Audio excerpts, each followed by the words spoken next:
I thought it said secrets while high. Secrets while high. Secrets while high. Secrets. You know, I was in a room the other day with all married people, but the room was empty. There wasn't a single person there. Oh, God. I'm sorry. I had to start that way. It's been a couple of months since I've been on the show, so I took a trip. It's not a couple of months, It but feels it's like been a while. Trust me, the last month of my life felt like a year. I took a trip to the ocean the other day, and I was standing at the waterline. I got hit in the face with a massive amount of cake. It was a tiramisu tsunami. You know, but I kudos for being able to say that word. Yes. I was trying to, in my brain, I'm looking at the word and I'm thinking, what? Oh, tiramisu nami. Tiramisu nami. That's the best part about the joke is hearing you actually be able to say it. That's a hard word. Taebyn, did you hear about the man who collected only rare pennies? Well, no, I didn't. Tell me all about the man who collected only rare pennies. He had no common sense. And Boof. now, Maestro, roll that music. I say boof, which means French, which means beef in French. So I say beef to you, sir. Beef to me. Oh. Oh my cow. Yes.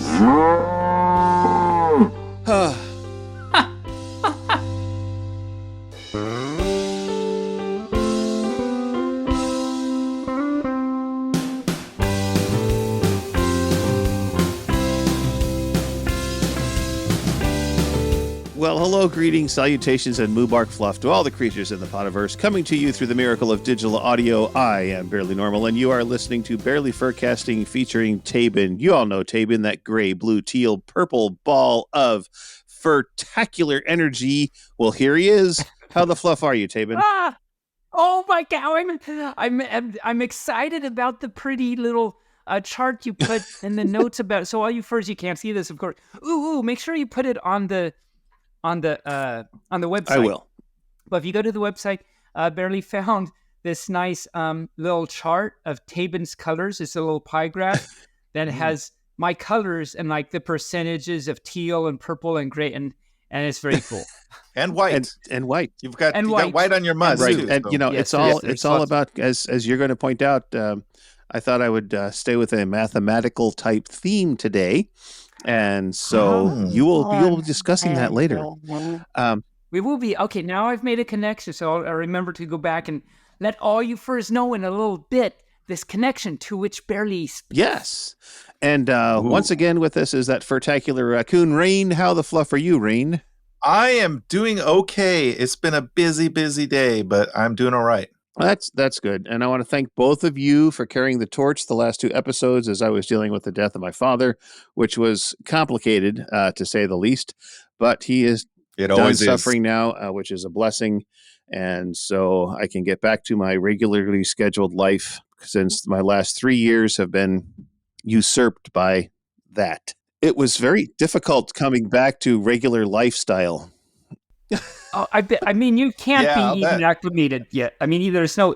Well, that was a big word for me to say. That was a very acclimated? big word. Yeah. I guess I used it right. Order day calendar for Christmas. Apparently. But yeah, so I can't imagine that you're actually.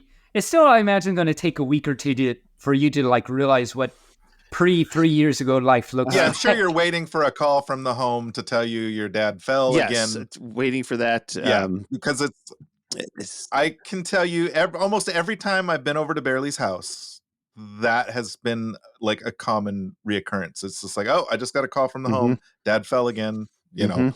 And of course they have to ask me yet again, what are they supposed to do? Like the same thing we did last time. Yeah, same thing you did last. Bandage him up. If it's bad, take him to the hospital. Yep. Let if me not, know. just put him back in bed. Yeah, right? Yes. Jeez. So all you, when you see Barely at a con or outside a con or something, give him a big hug for yes, because we love him and he's been through a lot for the past few years, and it's recovery time, so to speak. So there you go. I get high a lot now.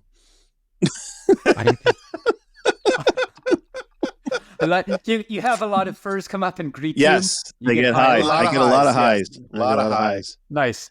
So I guess I have some things to say now, it seems. Well, this is an That's audio. what we were waiting that's for. an audio recording. So yes, please. Okay. Sign language doesn't work on a podcast. Well, not on this one. Not on this one. Mainly because none of us know sign language. Yeah. So that's probably part of it. So time for Jesse for a walk and how you should do about English. You should do about English. I wanted to. It seemed like those are like very important phrases to package together. So I think we need to remind ourselves that every single episode. Especially how you should do about English. Especially. We should do better about English. Mm-hmm. Yes. English. And now to get to, this is connected to what I was talking to, what Barely was talking about before. So this is April that we're recording. In fact, what is today? April 11th, 2024 that we're recording this. And April is, I think I talked about this last year too, Mathematics Awareness Month. So let me say a few words about what Mathematics Awareness Month is. That's a very hard thing to say, just like acclimated. I have acclimated my Mathematics Awareness Month. No, I don't even know what I'm talking about. So, acclimated to Mathematics Awareness Taebyn, what are you Month. talking about? I have no idea. But thanks for asking. Shout out to you, Cheetaro. Yes. Now you know the proper response. Who should know after all these years? I know. I was so... Okay, so I have to digress and just say, what's all this about, all you listeners out there? So just today in the BFFT chat, Cheetaro was like... Chitaro's on our staff, and Cheetaro was just saying something. I don't remember what he was saying. And Barely said, Cheetaro, what are you talking about? And Cheetaro said... Oh, well, I was just talking about how it's like, no. You were supposed to say, I don't know, like, Taebyn, this is one of my things I say. I don't know things for it. And so, anyway. Barely set him up. Slight slap on the pausey for not saying Barely the right set thing. him up, and he's a cat. Cats are supposed to knock things down that are set up. Exactly. And he did not do the cat thing and did not knock it down. When he just tried he walked around it pick and it just up or something. He walked around. Yeah. It's like he did not do a good job. Not anyway, good. Mathematics Awareness Month. It happens in April each year under the auspices. Auspices? That's what the word says. Okay. What is that word? AUSP? Auspices. Auspices, yeah. I don't know. So under the auspices. Under the allspices, you need to spice your owl very well because they're a raptor. They're very tough birds. You definitely want to make sure you spice them. You have to spice them. Because they need to be spiced good. Oh, good. Barely's had his headphones on, so he's been hearing about our spices. Have you been listening to our spices? Yes, allspices. It's very important. Okay, spices, now that we're all caught up, under the auspices of the Joint Policy Board for Mathematics, the JPBM, which is composed of the MMA, which is the Mathematical Association of America, the American Mathematical Society, the Society of Industrial and Applied Mathematics, or SIAM, and the American Statistical Association. Math Awareness Week was first celebrated in 1986 with a proclamation by President Reagan. Yes, President Reagan. The event was expanded to a full month in 1999. The original week included mostly activities at the national level, mostly at the Smithsonian. The Smithsonian? Hi, mostly at the Smithsonian. But since then, the emphasis has shifted to local and regional activities. On the right syllable. To highlight the importance of mathematics. The MAM, that is Math Awareness Month website, provides a wide range of resources to help individuals and institutions organize activities during the month. Many institutions across the nation will organize special events during April with the goal of highlighting the value, usefulness, and beauty of mathematics. Beauty, eh? Beauty. And AMA, or MAM, or MAM. Ma'am. As it were. Or ma. Ma'am. All spices. So that's how it, Barely, we were talking about the chart and how Barely put it in connection to something I was going to talk about, and it would be this, the Math Awareness Month thing. And so while you first stick around, because later in the math section for the week, I have 2 little pieces of math in recognition and celebration of Math Awareness Month. So stick around towards the end of the episode. I'll be talking more math, and it'll be fun and exciting and even calorie-free. And where can furs go to get more information about Math Awareness Month?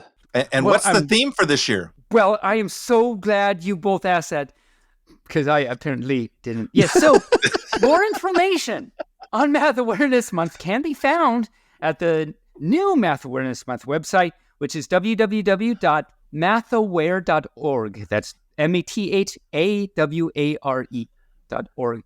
And the theme, so there is a theme every year. The theme for this year is, oh no, that's the theme from last year. Gasp. Dun, dun, dun. Gasp. Dun, dun, dun. Oh, no. So the theme last year was mathematics and the cosmos. And the theme for Math Awareness this year month is this year 2024 is no, it says it again, mathematics and the cosmos again. Well, maybe they couldn't. Well, the cosmos is big. Maybe they needed 2 years to do it. Focus on it. Yes, it is. It's really big. Yeah, and it looks like we'll just say that's the theme again. It is math. Math and the cosmos. Well, mathematicians don't have a lot of imagination to come up with new terms. No. So like, hey, that worked last year. Let's do it again. Exactly, like why, like reinvent the wheel type thing. Right. If I find out differently on the next episode for Past Today, I will correct this horrible thing and say the actual. I don't know what I'm talking about. But I'll do that. I have to say, if spice. Anybody was going to reinvent the wheel, mathematicians should be involved. Yes. It's true. I mean, engineers are the ones to do it, but math people would be the ones to like tell them how. Put together the math. Yes, exactly. With all those allspices. Okay, well, we did it. We did that. There's more. But yet. Okay, you don't have to go to Past Today. The cosmos is the correct one for this year. Okay. Oh, it is. Oh, okay. It looks like Mathematics for Everyone was last year's. Oh, I got it right then. You did. Yeah, I think it's right. Yes. Well, good for us. I was doing my producer's, my co-producer's job, and huzzah! And was able to belly rubs for Taebyn to quickly research it. Yeah. I wait. Yes. Well, Taebyn, do you have any formations for us today? I do. So, any further that's been listening for the past I don't know. We've been doing this for a little while. There's been over a year. Well, before there were cat formations, daily mantras for your inner cat, and got done with those, and now we're on to corgi state of mind, some corgi formations, as it were. And I read 3 each week. So here are this week's corgi formations. I am not afraid to make a splash, no matter how big or how small. Woo. I can weather any storm and get back up each time that I fall. Woo. I feel like I'm in Catholic Church where the priest says something and we all have to respond back. Yes. Oh, flashbacks for the Barry. Exciting adventures are ahead. There is nothing that I won't try. Catholic? Woo. And those are the corgi formations for this week.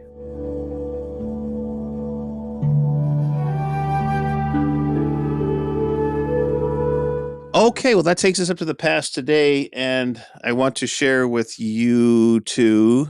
It's a little thing. It's a pug plushie. Yes. So yes, all you furs that are out there listening, Barely's holding up his apparently new little pug plushie. It is so cute. It looks like my pug. It does. Yes. Hog tie him. Well, I saw your little plushie on the desk, Taebyn, and I wanted to go get mine so you could see him. Wolfie. I've got mine. This is the little one that came with the big one that Taebyn sent me. So that takes us up to the past today. I have no past. I sprung onto the planet just minutes ago. I have no past.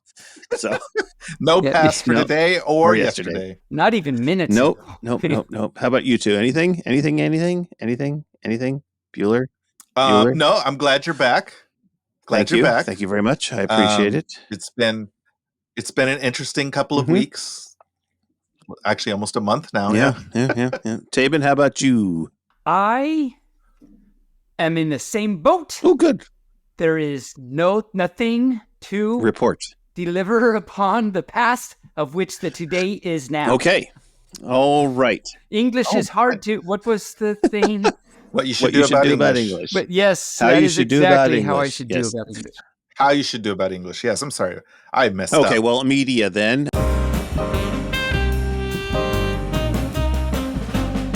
Well, with all the hullabaloo around my life last month, I did watch a few things. I binged the entire series of 3 Body Problem on Netflix.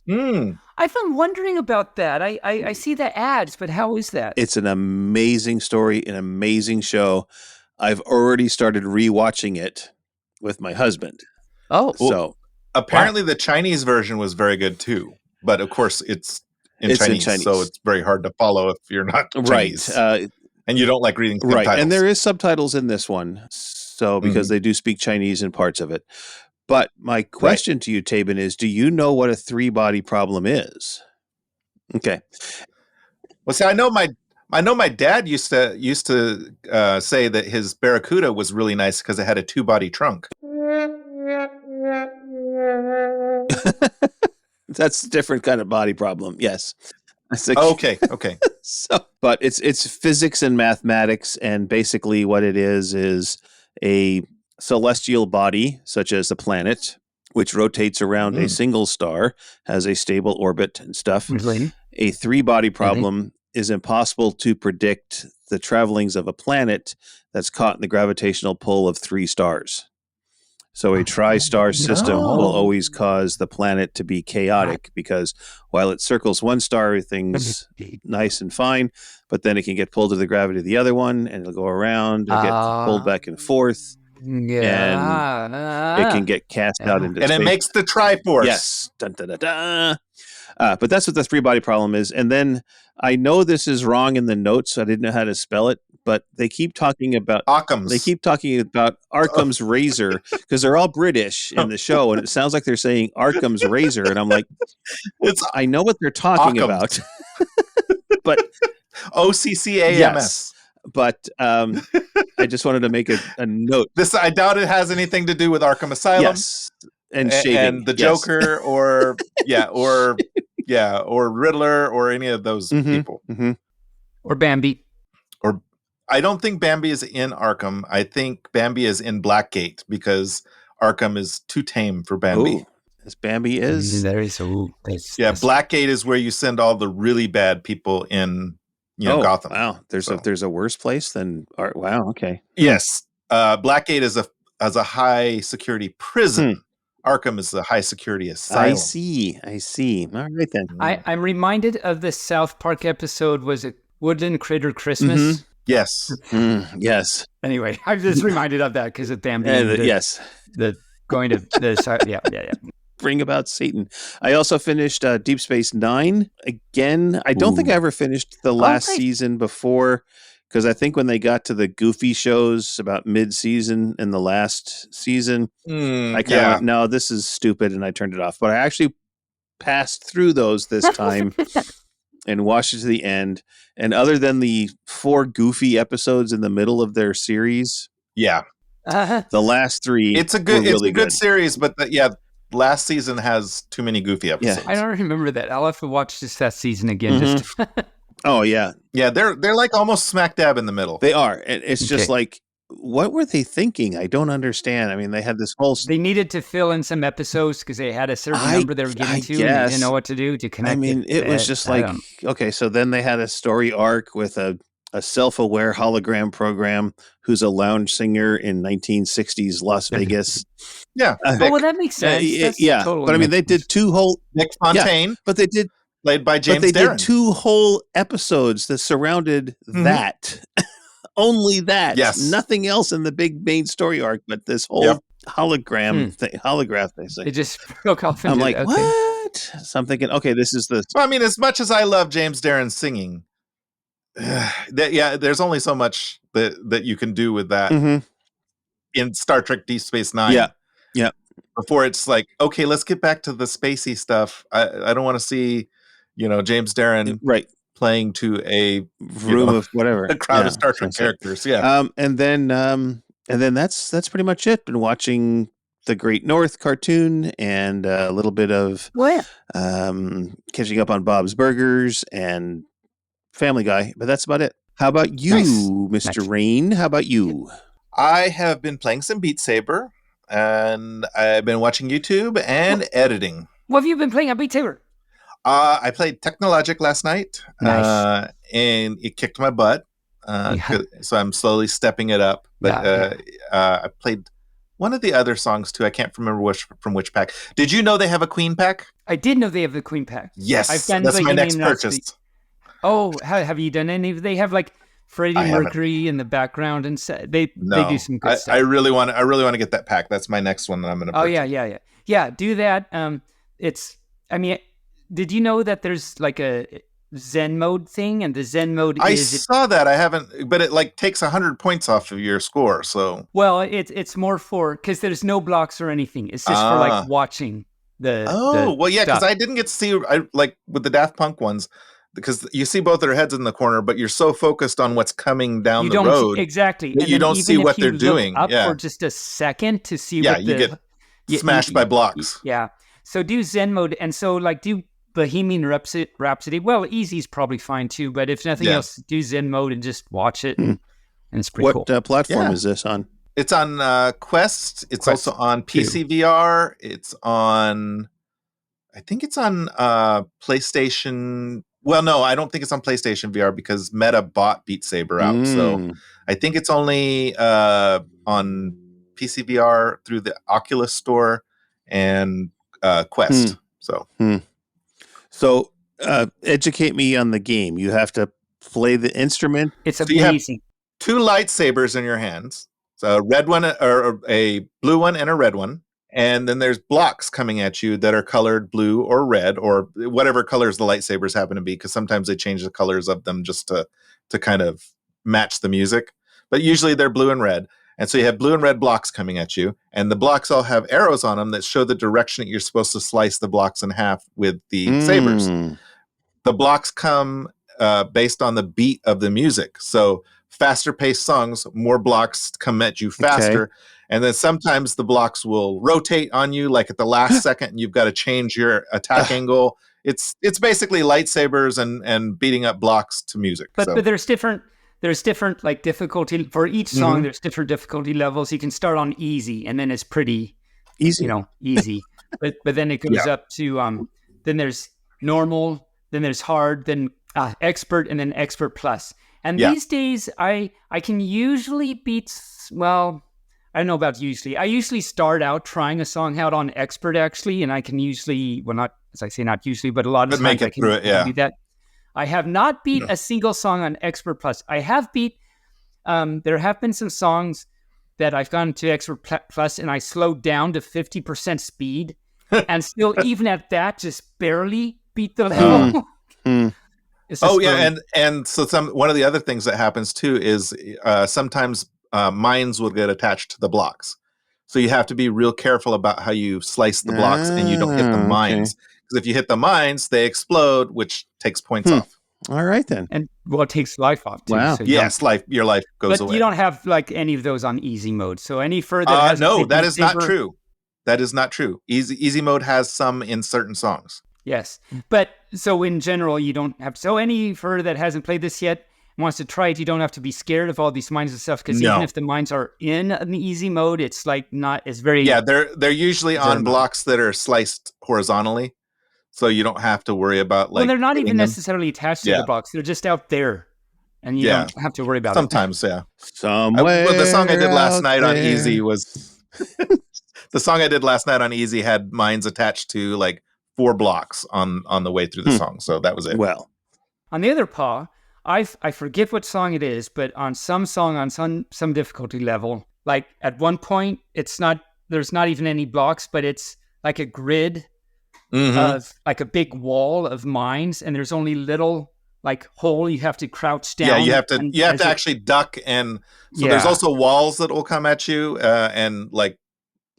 slabs that'll come over the top of you, and so you have to duck down and go to the left and go to the right. It's a good workout. It makes you really sweat. good exercise. Sounds fascinating. It's like really good exercise. So I have to ask both of you. So you're doing this, you're moving your hands around, and you've got a thing over your face so you can see the stuff coming at you. Have you ever accidentally knocked something off in your living room, or punched your husband by moving things around, and they come up to tell you something? You're just like, whap. Well, the nice thing about the quest is the guardian boundary will actually not let, if somebody comes up in your boundary area, it'll automatically turn on pass through, so it takes you out of the game, so you can be aware that there's somebody coming up. So usually don't do that, but I have actually hit the wall and the ceiling because I have low ceilings in my room. So I've hit the ceiling a couple times when I've gotten really like exuberant. Exuberance. Okay, and Taebyn, what have you been consuming media-wise? Well, I've been watching, as always, South Park for Lunchies. Last episode, I talked about how I started a Netflix series. Well, there's only one episode, so I don't know if you can call it a series, but a show called Everything Sucks. And it was actually a really good, I think it's like a more of a high school drama type thing. And it was actually really good. And then he got to the end, and there's like no more. And it's like, I want to know what happens next. It wasn't really like a cliffhanger. It was just like, I want to know what happens now. Right. That's the one that's set in Boring, right? Yes. Oh, yeah. So so this was a show set in Boring, Oregon, our very own Boring, Oregon. Wow. So it's another show set in Boring. Another show. Yeah, because they did that football one a while back too. So I can't remember the name of it.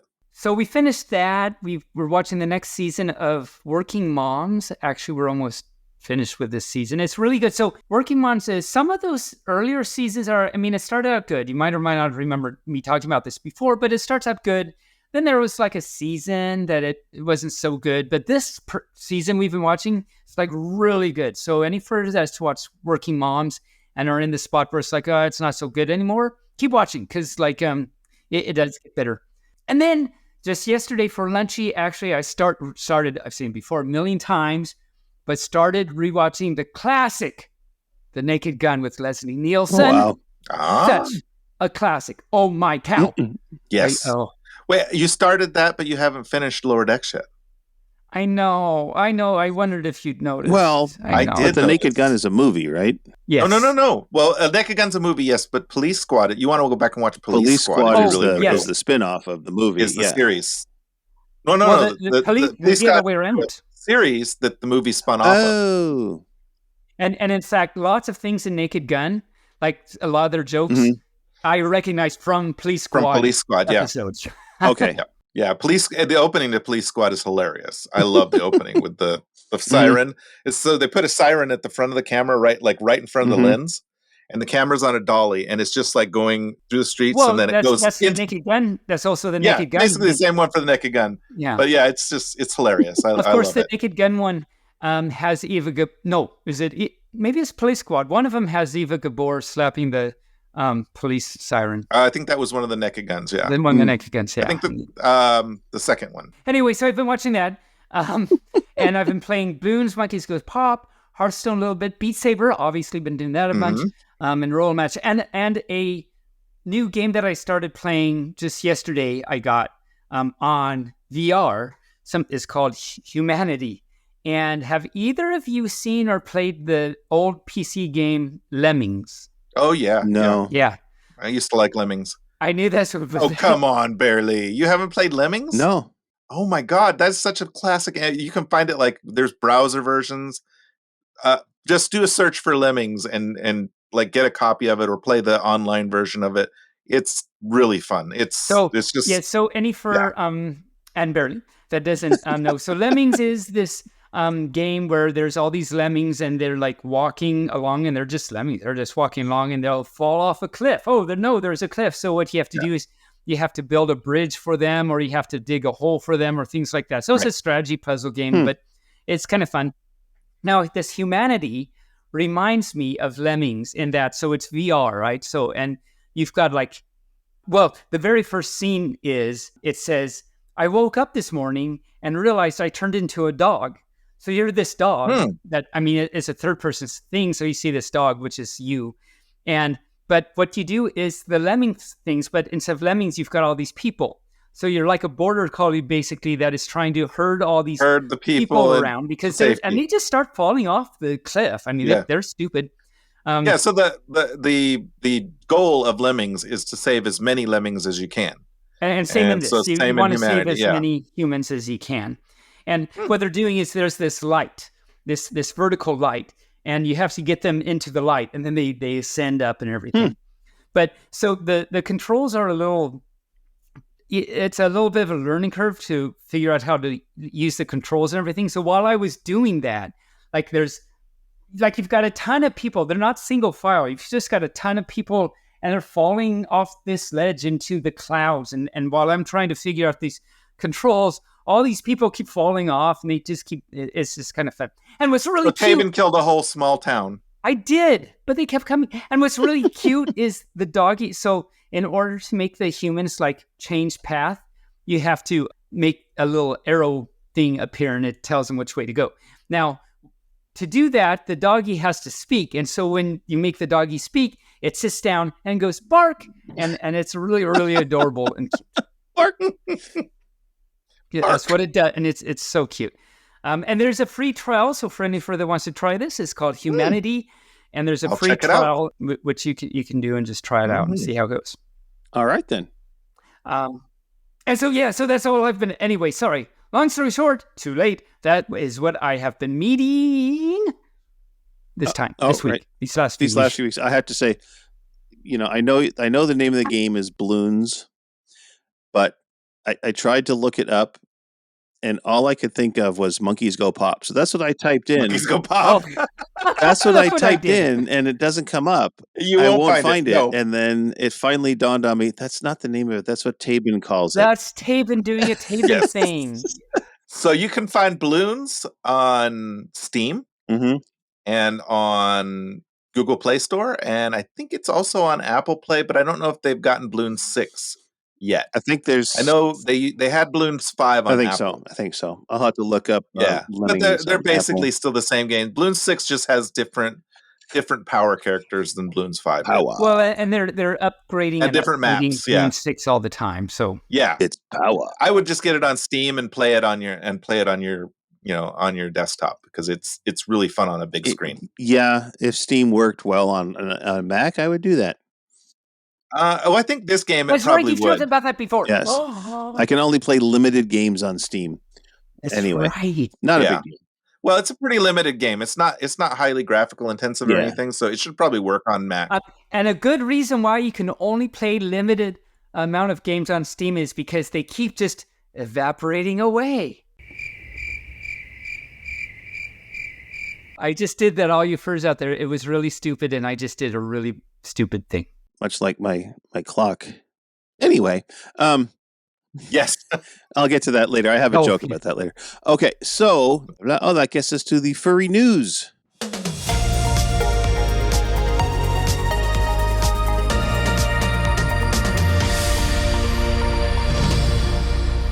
News of the furries. He hasn't come up with anything yet.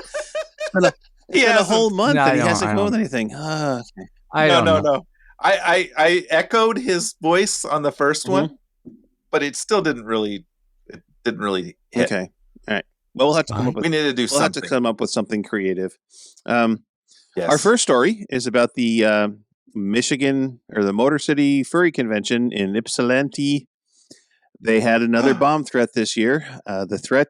The threat, which emerged just before 9 a.m. on Sunday, April 7th, forced the convention goers to leave their rooms and gather at safer grounds. The alarming message warned of multiple bombs. Good thing Taebyn didn't go.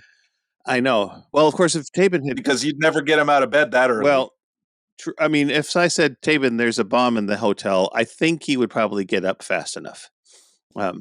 Maybe. If you could wake him up at that time in the morning. There's a lot of I mean, he would variables only here. been asleep for 2 hours, so he wouldn't have been that far gone. Well, So- that's true. Maybe I'm Right, still not yeah. asleep Yes, yet. So forced the convention goers to go to safer grounds. The alarming message warned of multiple bombs and urged for the immediate evacuation of the building. Quote, next time we will kill you without warning. Repent for your sins. We are here to send a Wow. message, not kill anyone. So it is imperative you evacuate the building, the threat read, whoa, in really? a very clear violation of peace. Wow. It's like, I mean, yeah. Yeah. Last year's event was That's the most unpeaceful, peaceful protest I've ever yeah, heard. it's like, okay. Last year they had a similar incident, and the convention officials, however, managed to handle the situation efficiently, with the hotel being cleared for re-entry shortly after 12:30 p.m., which is 12:30 in the afternoon for the people that get confused. Police and hotel staff orchestrated orchestrated a smooth evacuation. Social media posts showed attendees making the best of the situation, with one user setting up a water station and another describing the involuntary gathering as a lawn party. Quote, some people went home, but a lot stayed around to have a bit of lawn party. I stayed around to catch up with friends, quote, and sober up a little bit. It's been an all in all right, said attendee Scoops. The convention was able to pick up where it left off after the all clear was given, wrapping up with its planned lineup, which included a chariot auction. Some attendees noted that such threats were not uncommon in the furry community, with other events having faced similar security concerns. Now, we haven't been to a con where there's been a security concern like this, quote unquote, yet, knock on wood. Hopefully, we never will. The fire thing or this year at A&W was about the closest I think I've come to having any kind of issue. Well, like and that. I have said, like I said when we were at Get Out the Float, it's not a furry convention unless the medics show up. So, right. You know, and they usually did. the case. They did. Something. Other events have faced similar security concerns. The Ypsilanti Police, the Washtenaw County Sheriff's Office, and the Ann Arbor Marriott did not immediately respond to requests for comment. No injuries or explosives have been reported, found, or uncovered. And it's just yet another false alarm for the furry community. It's terrible. It's scary. It's weird. Welcome to Trump America. And now, here with a story about the Ursa Major Awards is our correspondent, Taebyn. Yay! Correspondent. Yes. So you furs might or might not know about the Ursa Major Awards. The Ursa Major Awards celebrate and recognize great furry works that resonate within the furry fandom, whether they are made within or by a member or simply a favorite creations by the mainstream. You can find out more about the furry Ursa Major Awards at ursamajorawards.org. They have lots of good information. This is a great thing, and every year they hold a vote nominated by the furry community.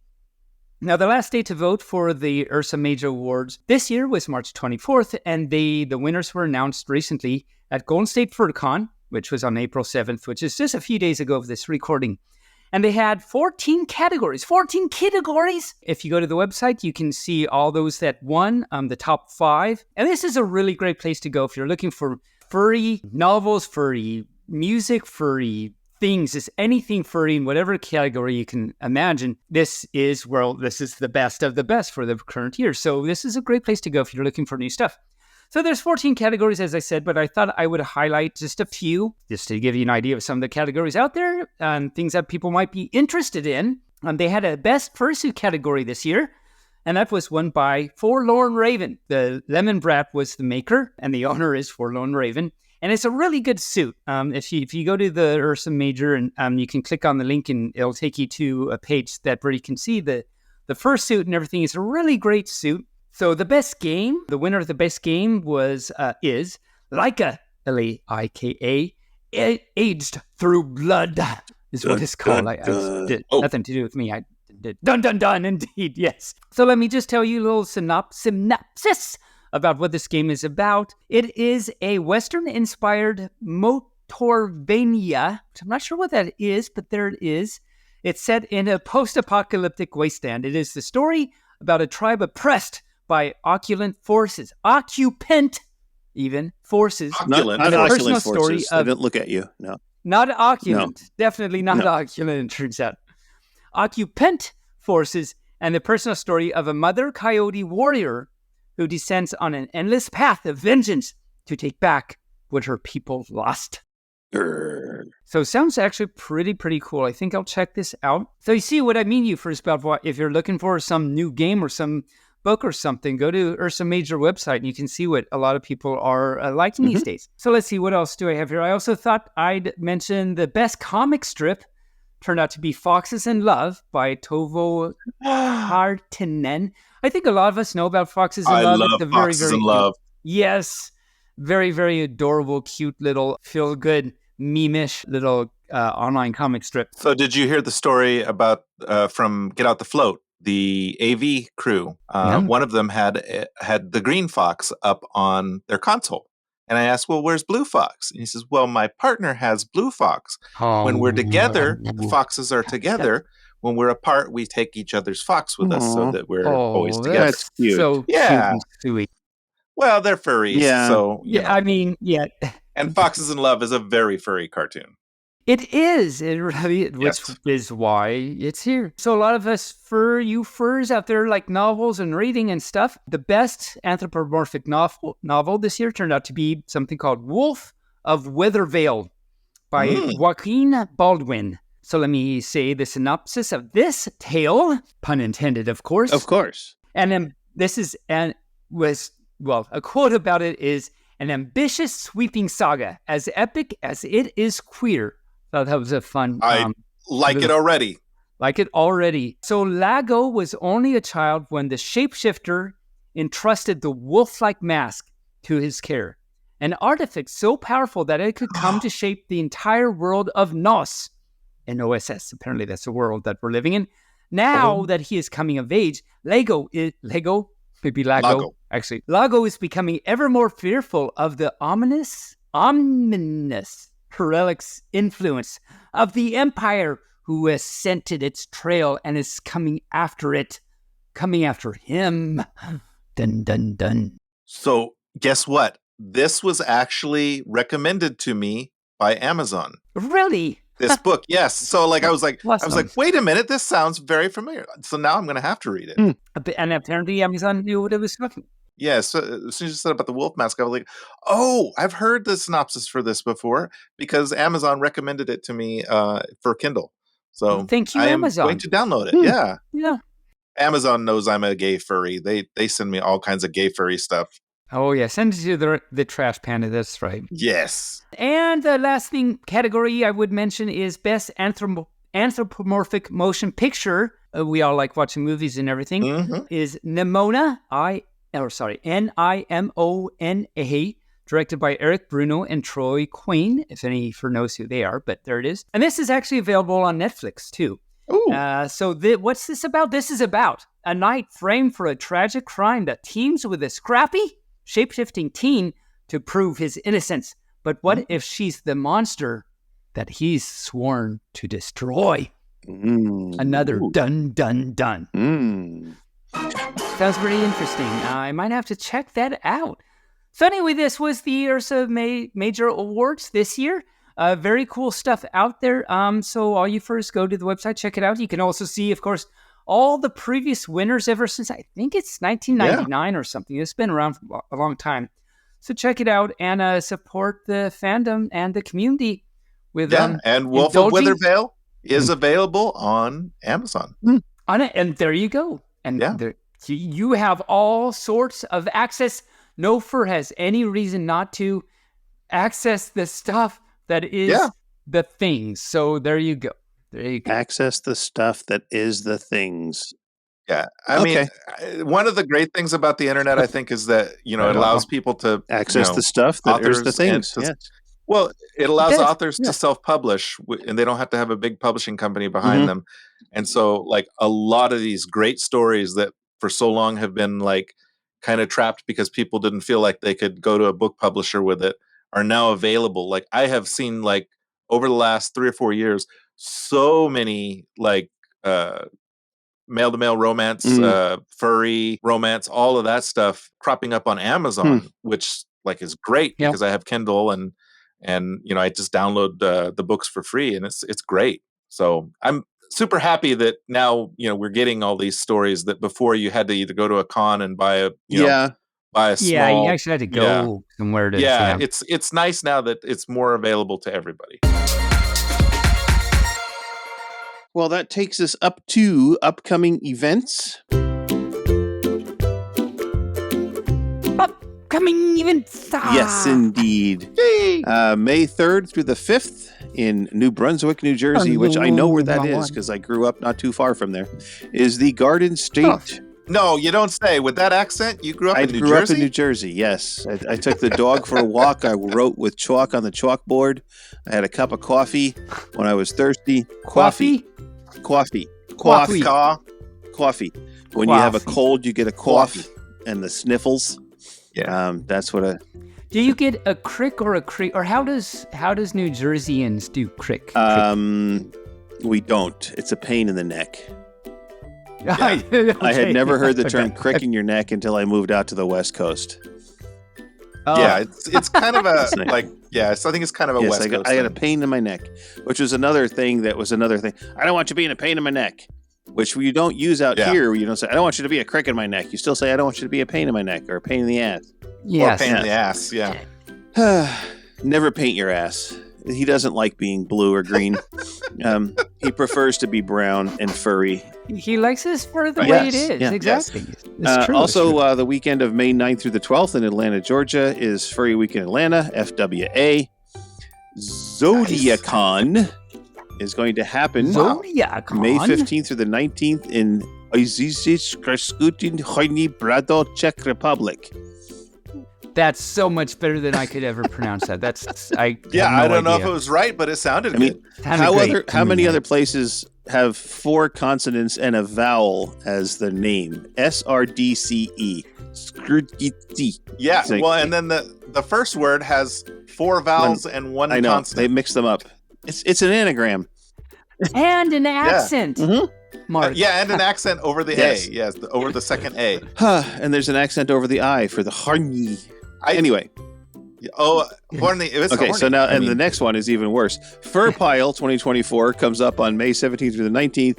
And the first word is easy. The second word is easy. Boutique Hotels Il Ludzi in Ludzi, Portland. Very good. All those little, pronunciation marks can't be an accident. No. Accident. Accent dent. I tried. Yes, that's what happened to my car. I got an accent dent in it. I had to pull it out. Anyway, you had to pull it out. Okay, took it to the grammaticist. The dentist. Yeah. Speaking of dentists, recently on April 8th, that was the best day to thank your barber. Do you know why? No. Eclipse. Happening May 24th to 26th in Columbus, Ohio is Anthro Ohio 2024. So, Ray, this is now your and my show. We're taking it away. That joke was so bad. So this is the last time you'll hear Barely You Furs. I hope you've enjoyed it. But yay! I get to save $600 a year by not publishing this podcast anymore. Huzzah! We're helping you out, Barely. Okay, Anthro Ohio is taking place May 24th to 26th in Columbus, Ohio. Furlandia, of course, where we will all be May 24th to 27th. Every first say awoo. Awoo. Father Taebyn, awoo. Yeah. That'll be. Yeah, I'm pretty excited about Furlandia. How about you two? I am very excited about Furlandia because my Ziggy will be there. It's my first Furlandia. So I'm looking forward to it. And of course, Furlandia was my actually first FurCon ever. Mine too. Yeah. And I met Taebyn at my very first Furlandia. True. And you're regretting it ever since. Ever since. It's like, wow. Well, what's funny is I met Taebyn at my first Furlandia, and then a few months later, I met Barely on like one of the chat sites, and it turned out he lives just down the corner from me, basically. And we started riding motorcycle together. And the rest, as they say, is her saga. Her saga, yes. Saga. Yes, not history. Nope. Okay. Also, that same weekend, if you can't get to Portland, Oregon for Furlandia, that's hard to say. Furlandia. Furlandia. Yeah. Furlandia. Furlandia. Jocularity. You can go to Confuzzled. Don't forget your towel. Don't forget to bring a towel. Hey, you want to get high? In Birmingham, UK, is Confuzzled 2024. In the weekend of May 31st through June 2nd in Houston, Texas, is going to be Stratosphere. And those And those are the upcoming events for the month of May, because this episode drops on the 27th, I believe. So that is why we are focusing on May. May you do it, please? Yes, you may. The 4th be with you. The 4th be with you. And also with you. And the bells ring.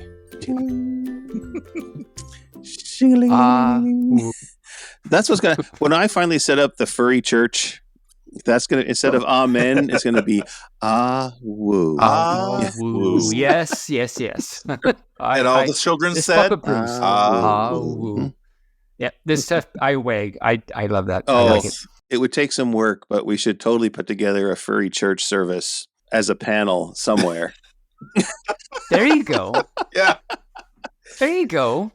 It could be good for our taxes. We could do it on Sunday morning. We could get a tax exempt status. Yeah. That way.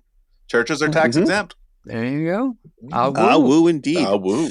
Okay, well, let's get to Cheetaro's movie review, and he's reviewing Stardog and Turbo Cat. Yes. Oh, I have not actually heard of this movie. Sounds actually pretty interesting. I can't wait to. Cheetaro is very, very interested to hear your take on it after you listen to the review. Okay. Yeah.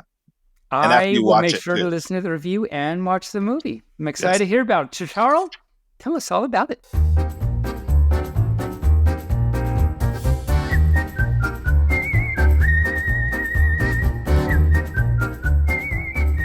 Hey Cheetaro, I hear you have a movie review for us this week. I do, and it's something that both myself and Taebyn will get excited over, only because of the fact of what the name of the movie is. It's called Stardog and Turbo Cat.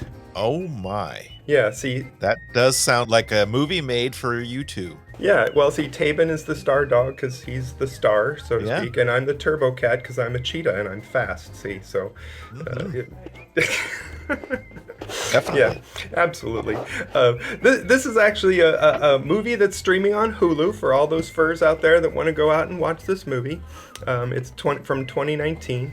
It's kind of a cool movie, to be honest. At first, when I saw the preview for it, I thought, okay, this is kind of odd, but it's basically the movie starts in like 1969, which is very important because what happened in 1969? Well, it was a nice year. Sorry, children.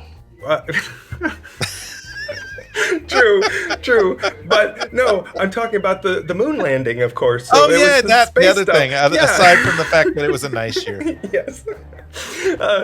It's an NSFW year. Ooh, no. That's what made it so nice. Right. But they basically start the movie by sending a dog out into space, and it was like, oh no, this dog gets sent out in space, and then oh no, something happens. And here's something ironic that you wouldn't see happen, but some strange accident happens out in space. And the dog, right? And the dog ends up going 50 years into the future. Which, of course... Like Buck Rogers. Yeah. Same thing happened to Buck Rogers, except it went more than 50 years. It was like 500 years. Well, true. But see, the funny part is that if you take the year 1969 and add 50 years to it, that becomes 2019, which is the year this movie came out, which is kind of hilarious, right? Ah, okay, yeah. But the dog, of course... He didn't know this at first, but he ends up getting special abilities. So it's kind of like the beginning of this movie is like a Marvel movie, where they're showing how the person gets his powers, so to speak. And of course, he can just run very fast, but that's okay, But it's a really fun movie. It's kind of silly because this cat. I'm sorry, I'm laughing because this cat is very much like, the dog is like Superman. Right? Right. And the cat is like Batman. Oh no. So the cat has this special vehicle. And he lets the dog... The Catmobile? What? Was it called the Catmobile? I think he called it the Catmobile now that I think about it. Yeah, I think he did. Well, I mean, Batman calls his the Batmobile. Yeah, so. And so I think he called it the Turbomobile because Turbo Cat, you know. But anyway, he runs into the dog. Well, not literally, but and he lets the dog into the car, and he says, "Don't touch that." Very Batman. You know, so yeah, it's funny because there's lots of interesting things. The names of the animals, you're gonna laugh because the dog's name is, you'd never guess this in 100 years, but the dog's name is Buddy. Oh, well, I mean, this is not the same Bud from Air Bud, right? No, definitely no. Thank goodness. Yeah, and the cat's name, if you had to guess the cat's name, could you guess the cat's name? Oh, let's see. Could it be Whiskers? No, but you're very close. It's Felix. You know, Felix the cat. Felix the cat. Yeah. Yeah. So the name choices for these animals was not, in my opinion, the best that they could ever do. I mean, personally, I have never met a person who owns a dog that they named their dog Buddy, but I have had. I've called all of my dogs, you know, Buddy as a side name, but never as their actual name. Yeah, I had a friend who like a pet name. Right, I had a friend who named his dog Dog. Yeah, I've had people like that too, and I'm like, what the hell is wrong with you? I know, right?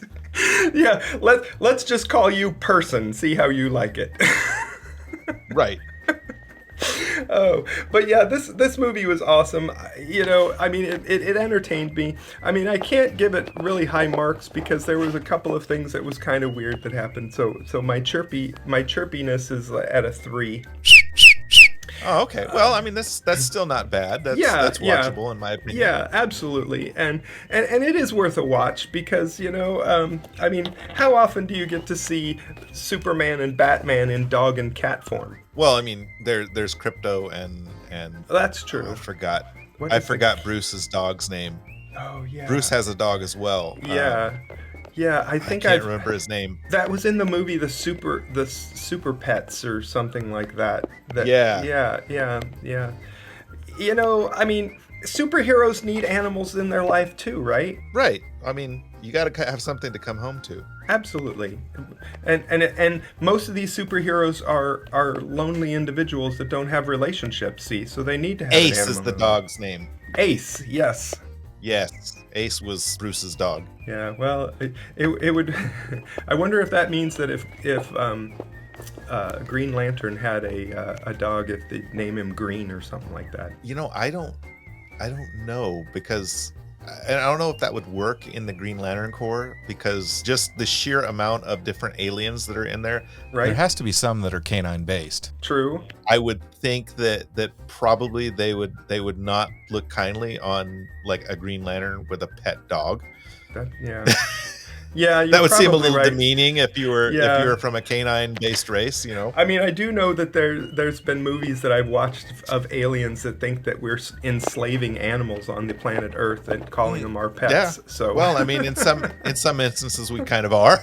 So. Right. Although I like to say for my cats and dog at home that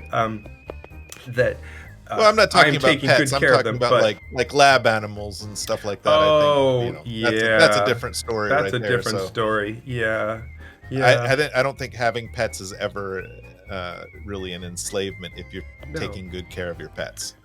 Yeah. And unless, of course, if you treat them like family, that's the way you do it. You know? Yeah, unless you're one of those people who decide that they need to always have their animal in a crate, which disturbs me sometimes, but you know, hey. No, yeah, crate training is for when they're puppies and they're learning to, you know, and they're just learning how to settle down at night. That's to me, that's the only time your animal should be in a crate, or unless you're driving somewhere with them. Yeah. Well, my dog unfortunately got picked up by animal control a couple of weeks ago, and I said, well, I assume that he hated the box, and he said, and the person goes, oh no, he jumped right in. Oh my gosh. Like, oh God, no! Please don't do this now. Now you like crates. I love my dog, but sometimes Anchor is a pain. Yeah. Well, I mean, they're like children. Yes. You know, sometimes they're a pain. Yes. And in all honesty, I'd much rather have a dog than a child. No offense for all you furs out there that have children. Me too. So what do you have for us next time? You know, that is a good question. I am uncertain because there's about a dozen different movies out there that are all piquing my interest. I don't remember what the name of the movie is, but there's this one movie that I think I might do that has to do with sharks. And yeah, so that might be an interesting one just because of the fact that it's underwater, and I haven't done something underwater for a little while, so I figured, you know, there's like about 2 or 3 furry-esque movies, as much as, you know, fishies or scalies and not furries, but that's okay. They're all in the same under the same umbrella. But I figure, you know, I should watch something under the sea and not The Little Mermaid. Yeah. I loved Finding Nemo, especially the sharks in Finding Nemo. Oh God. Fish are our friends, not food. Well, you know, I just recently found out something. Have you ever heard of the person named Dame Edna? Yes. Yeah. Well, Barry Humphries, rest his soul, because he passed not that long ago, was the voice behind Bruce the shark in Finding Nemo. Oh, wow. Okay. Yeah. And I just recently watched, what was it? My partner and I, we were watching Sgt. Pepper's Lonely Hearts Club Band, you know, with Peter Frampton and the GBs, or Bee Gees, I mean. The GBs. The Ghostbusters. Ghostbusters. But at the very end, when they are singing Sgt. Pepper's Lonely Hearts Club Band, there's a whole group of people in the cast, the cast and other artists. And Barry Humphries, well, actually Dame Edna, because he's in Dame Edna costume, is in the back end credits. Oh, wow. And I honestly never heard of this person in my life until during COVID, when my roommate went down a YouTube rabbit hole. Yeah, a lot of us did. Thank you, COVID. Yes. COVID is the reason I have a YouTube Premium subscription. Yeah. Because I got tired of watching all the ads. Yeah, no, I don't blame you there.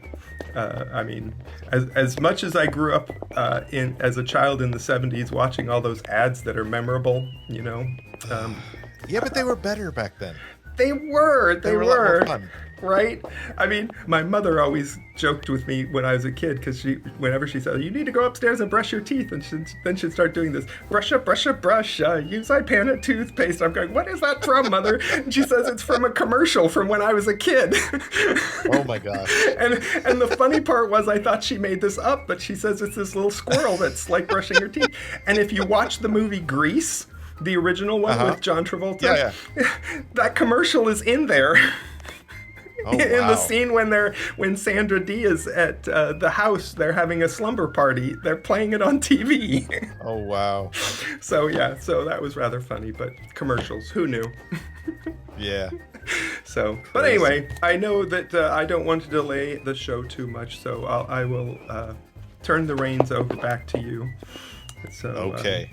But all you furs out there, go and see Stardog and Turbo Cat and think of Taebyn and me. Indeed. Yes.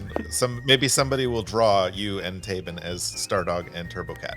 Oh, now that would be awesome. All right, Rayne. You have a good rest of your day, night, weekend, whatever, and we'll talk at you soon. Will do. Thank you. All right, you're welcome.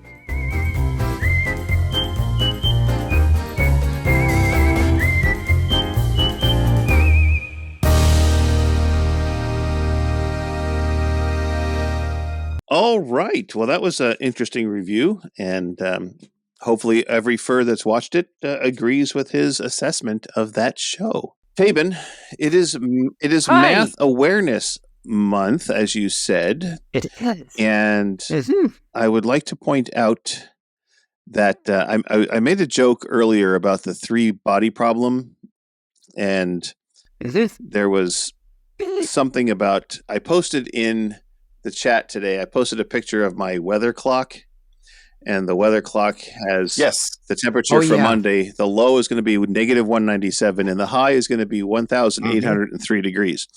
So, I said in the chat, quite a swing. That's quite a swing. I said in the chat that Civilization 1375 was destroyed by extreme temperature, which is a line from Three Body Problem. Because okay. So I wondered what it was from. So when you watch the show, and I will warn you, when you start watching that show, you better start watching it at like noon on a Saturday, because you will want to watch all of it. I heard it's very addictive. It's like supposedly very action-packed, very story-driven. It's very story-driven, and it's very cerebral.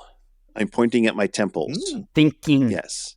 So, yay. And I'm picking up nuances the second time I'm watching it. So in the temple? In the temple. The temple of fur. The fertile? Yes. The fertile? No, not the fertile. That's totally different. That's something different. That's a different thing. That's what you have to do when... That's when you upholster your turtle. You fertile it. You get a fertile. It. Yes. I don't know. If your turtle is furry, you have a problem. So you went wrong. You're not going to the right pet store or getting the right feed. I don't know. Diving one time in the Philippines, I came across a turtle on a dive that had a lot of seaweed barnacles on it. or seaweed. It was like a seaweed, like a fine seaweed growing on him. He was an old big turtle, and it looked like he had like very short cropped hair on his shell. It's cute. Yeah, he's very cute. He was gorgeous too, just so huge. Big old turtle. Lots of soup. Yeah. All right, Taebyn, what kind of math do you have for us this week for Math Awareness Month? For Math Awareness, and as I mentioned earlier, I actually have two little pieces of math in celebration and recognition of Math Awareness Week. Celebration of math. Yay. So calculate things are going to go well. Huh? He calculates things will go well. Don't work out that problem. Yeah. Didn't we? That's some joke. Oh, no, that was after this show. We just have to get through this show, and it's just me and Rayne. Okay, so house divided. Taebyn. I blame my old age. I'm 8 years old now. I'm getting. You're getting rickety. You're getting snarky. Is what you're getting. Snarky pup. My lord. Curmudgeon. That's what happens when so pups this get old. first piece of math has to do with kind of the idea of infinity and how big numbers can actually get. And I don't think this won't necessarily help everyone or be useful for everyone in thinking about this idea, but I think it's a kind of cool way to think about how, quote unquote, many numbers there actually are. We all know, like, let's just talk about the natural numbers. So that's the numbers, all the positive integers, 1, 2, 3, 4, 5, 6, 7. And we know there's a lot of them and it goes on forever and everything like that.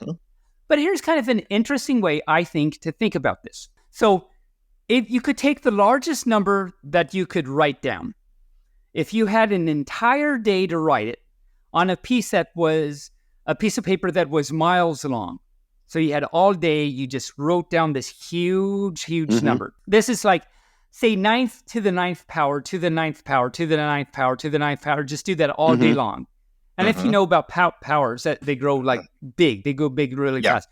Or you could just take the largest number you've ever heard of. There's this number called Graham's number. And Graham's number is one of the biggest numbers ever used in a mathematical proof. So this is a number such that even if every digit in the number were written in the tiniest writing possible, it would still be too big of a number to fit in the observable universe. So this is like this huge, gigantic number. So take a number, however you want to construct it, numbers you're writing down on papers, taking those two, power and power, big, huge numbers, this Graham's number thing, whatever, this huge, unbelievably huge number. And then take that number and raise that to its own power. So this incredibly big number, Graham's number, whatever, take that number and raise it to that power. That's an insanely huge number. This is so big, you can't even fathom how big this number is. And just keep taking that number and raising it to that power over and over and over and over and over and over and over again. So this is colossally huge. Like there is no one that can even fathom how big this number is.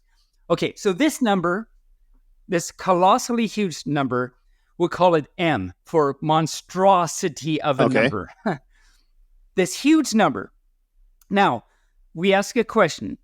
Are there more natural numbers larger than this number or smaller than it? Now, the answer is, so this is the mind-blowing part, I think. There is infinitely many numbers larger than this colossally huge number. There are so many, infinitely many numbers larger than this, that the quantity, the amount of numbers smaller than it is still infinitesimal, is so tiny compared to the rest of the numbers larger than it, which means that this colossal number itself is infinitesimal. It's so small in the grand scheme of things that compared to the entire set of natural numbers, so the amount of natural numbers there are, this colossal number is actually extremely close to zero already. So if you want to think in terms of, if you wanted to take like a sightseeing trip of all the natural numbers that exist, you haven't even stepped out the front door of your house. Wow. Okay. So it's a really interesting way to think about how like huge numbers can get. So that's my first bit of like mathy about that. The second bit of mathy, so you might need a calculator for this. Okay. Calculator acquired. I have one. A calculator acquired. Now add 76 and 54, and don't tell me the answer. Got it? Rayne's still working on it. Sorry, I hit divide instead of add. Oh, yeah. So add is going to be important. Multifocal lenses are hard sometimes to deal with because things look different when you're looking in the wrong direction. English is hard to sometimes. Yes. Okay, so you've added 76 and 54.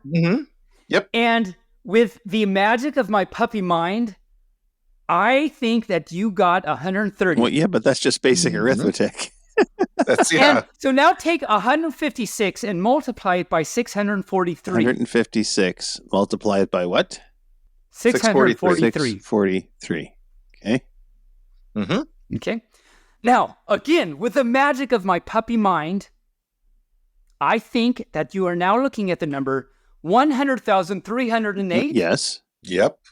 Hey, yes. Now take 27 divided by 3. Did you get 9? Yeah. Okay, good. Yeah, no. Okay, so now really, let's get to the real mathy thing I was going to talk about. I was going to say, my dad does this. My dad can do this, like math in his head. So, so can mine. He's dead. Just. A little. Oh, so now for the dark math side. A little gallows humor there. Yeah. So this is a shout out to Furry the Dragon that alerted me of this little fact. Okay. So take the number 111. Okay.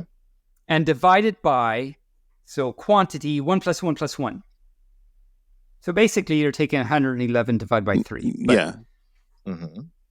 And what do you get? 30. 113. 113 divided by 3 is 37. Yes. So 111 divided by 1 plus 1 plus 1 is 37. Oh, now I forgot the parentheses. Sorry. You need parentheses are very important here. Yes. Take 222 divided by quantity 222. Parentheses important. 37. 37, yes. Now take 333 divided by the quantity 3 plus 3 plus 3. 37. Now take 444 divided by the quantity 4 plus 4 plus 4. 37. Use your mathematical mind to predict what 555 divided by quantity 5 plus 5 plus 5 is. Is it 37? No. It is 37. Look at that mathemagic you did. Wow. And what if you took 999 and divided by the sum of those digits? Divided by 27 equals 37. Huh. Hey, how about that? And so that works also with 8, 7, How and about 6. that? I'll be darned. Wow. So it's just a cool little thing. And it's actually easy to prove by basic, like literally basic algebra having to do with what it means to be a 3-digit number. And it's literally basic algebra. So, and even I figured out. So Philly and the Dragon showed me this, and I thought it was very cool. And I figured it out on my own. And if I can figure it out, well, probably anyone can. And it's basic algebra. So all you first up there, try and figure out mathematically, algebraically, why this is true, that you always get 37 if you take a 3-digit number with the same 3 digits and divide it by, add the sum of those digits. You always get 37. If you figure it out, write us in either via the website or email or the BFFT chat and let us know. And I think on the next episode, I will let you all know how and why it does work, but we would love to hear if you did figure it out yourself.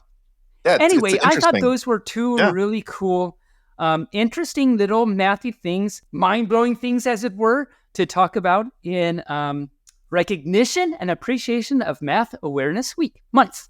We should talk about the smallest number in the universe. Ooh. My paycheck. I can do that. That's my paycheck. Yes. Oh, okay. I thought you were Taebyn, serious. We could talk about the smallest number in the universe. But Taebyn, I have to ask you, did you read the article about the new prime number theory that's come up? This isn't a joke. So there's a new prime number theory. It hasn't been peer reviewed yet, but they are claiming that prime numbers have genes, roots, and offspring. So I have not heard about this. It's not a joke. It's not a joke. Nope. And if you type in, I am writing this down now. If you type in new prime number theory, there's an article that just came out on April 10th of this month in Popular Mechanics, all about this new prime number theory. So this is very interesting, and it just came out. Yeah. So this is like really cool stuff. So cutting edge. I will check this out. And does that mean I can stay on my show? Talk about it on. Huh? Does this mean I can stay on my show? Yeah. I mean, okay. We would have had to rebrand anyways. We would have. Yes. Title. Such a mess. I think this is enough to let you stay on your show. Yeah. I think you're right. Yeah. So I will. This is I'm very excited already. I will check this out and talk about it on the show next episode. Okay. Nice. And I haven't looked at it, so I don't know if there's like reviewed. Huh? It'll be a pup reviewed paper. It'll be pup reviewed. Exactly. I put the link in our secret chat. Not reviewed, but pup reviewed. I put the link to the article in our secret chat for you. So you have to do is open up the chat. Oh yeah, that's right. Wait, secret chat. Yes, thank you. I will definitely. I'm very interested to check that out, and I'll talk about it on the next episode. Don't forget to check it out before he closes the studio, because the secret chat will go away. I'll record that right now. Okay. Yeah, I'll just copy and paste. Ooh, and it says controversy even. Controversy. I'm excited. Dun, dun, dun. Okay, so now it's coming up to shameless pugs. No, shameless plugs. Shameless pugs. I've got one downstairs. Shameless pugs. Here we go.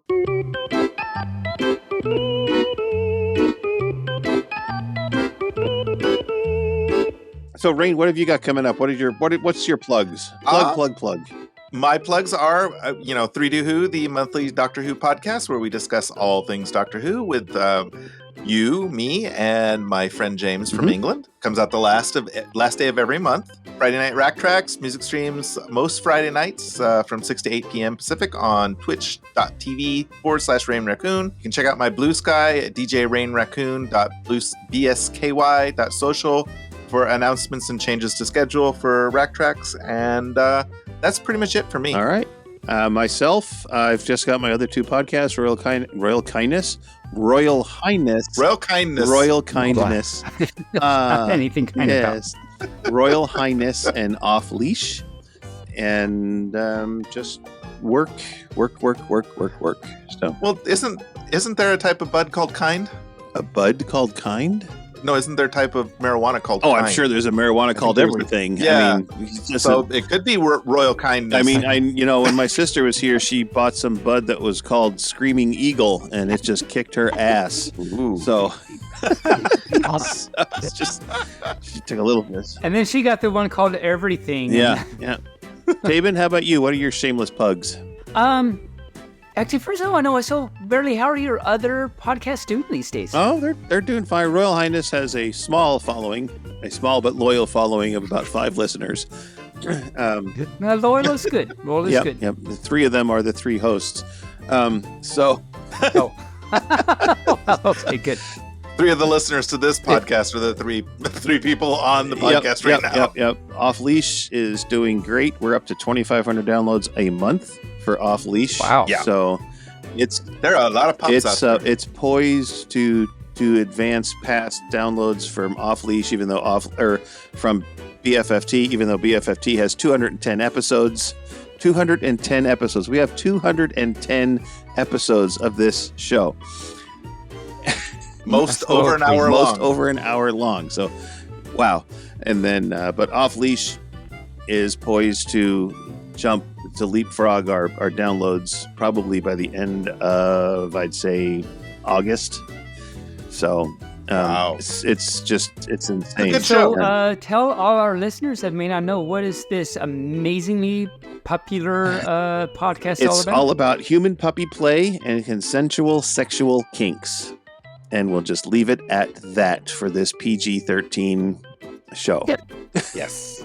And where can any fur that is, or pup that is interested in this, how can they find it? They can find it on any podcast platform, much like our show on any podcast platform. It is Off Leash. Be sure to use the exclamation point at the end because that is part of the title. Oh, yeah. Otherwise, you will find podcasts about a whole bunch of other off leashes that are not like how to take care of your dog. Exactly. And how to play with your doggy. So there you go. Yeah. Cool. And Royal Highness is the same on all podcast platforms, but we have fun doing that. That's a labor of love. It's more for the 3 of us to have fun with it. So it's also you get to visit with your sister, so it's always kind of fun. So you first check out, if you like Game of Thrones, check out your Royal Highness, and you can hear them.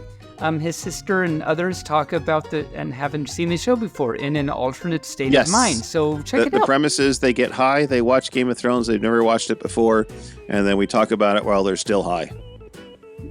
So there's a lot of giggling on the podcast. Yes. It's like 3/4 of the show is giggling.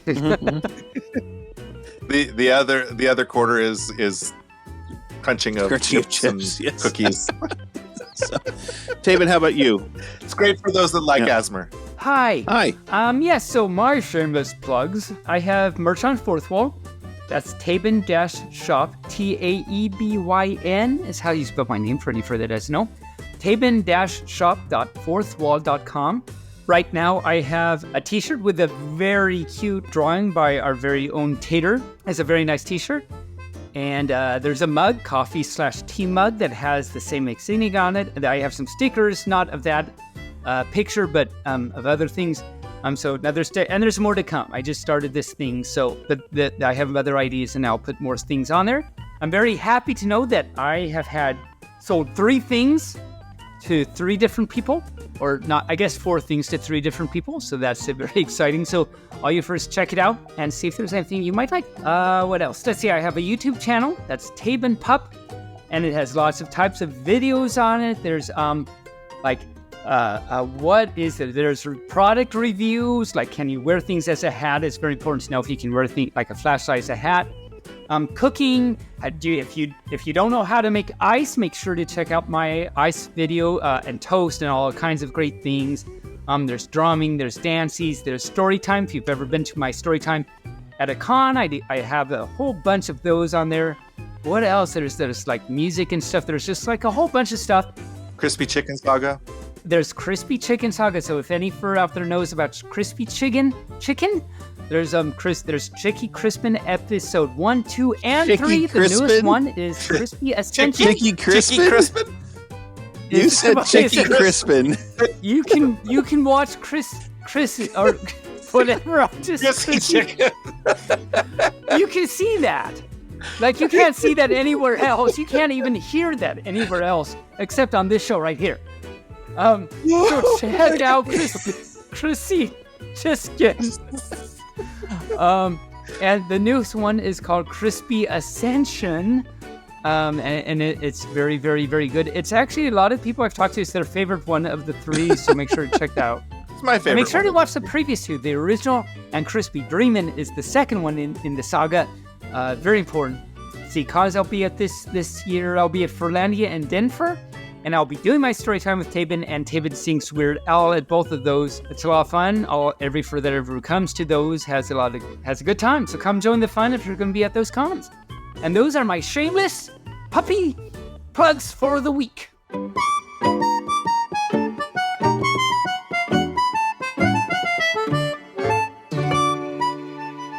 All right. Crispin Chicky. Crispin Chicky. That's what Chicky. This reminds me of the story from the last episode. Oh, the yes. interrupting chicken. Interrupting chicken. She spelled her name CHIKN. Yes, it was cute. It was very cute. And her name is Red Chicken. And it's REDD. Because she's only a little chick. He's only Do you know what the Terminator chicken said? I don't know, barely. What did the Terminator chicken say? I'll be Bok. Oh, Bok. yeah. Bok.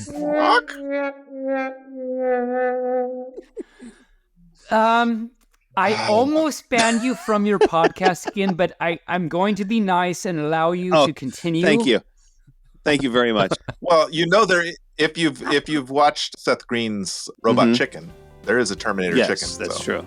That's true. Well, good listener, thanks for having us with you for a little while. We know you have a choice in podcasts, and we love you for choosing ours. If you should feel compelled to help us to pay for the show, you can do so at Coffee or Bonfire or Redbubble or Patreon, or even by subscribing on Buzzsprout. Or if you'd like to make a one-time donation, you can do that on Buzzsprout too. Rayne, any final thoughts? I would just like to say, be kind to yourselves and each other, moo, bark, fluff, and stay furry. And I love you, my Ziggy. Oh, yay. Taebyn, how about you? You ready to take us out of here? Yeah, and so in my show, in the show notes, it says that I'm supposed to say bye, and I said that, and then barely I think said, "Are you leaving us?" No, I'm not. I just like bye. Okay. I just thought I'd say bye, but I'm not gonna just say bye. Well, okay, let's try that and see if I can do it. Bye. No, I can't actually just do that. I'm going to go on and say, because I can't help myself. All you furs out there, thank you for listening. This has been great. I've had a ton of fun this week barking at you and hanging out with Rayne and Barely. It's just been a really good time. I really love it, and I hope all you furs out there really love it too, because we love entertaining and doing that for you. So can't wait to, come see us at cons and stuff, and we'll say hi and everything. And I guess on that note, I can't wait to bark at you next time. So I say moo, bark, fluff, stay furry, bark, bark.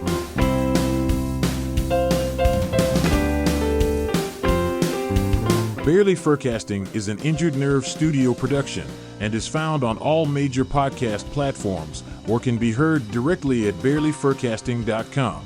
The Furcast is produced, recorded, and directed by Barely Normal, aka Mike Began, and is edited by Barely and our associate producer Rayne Raccoon.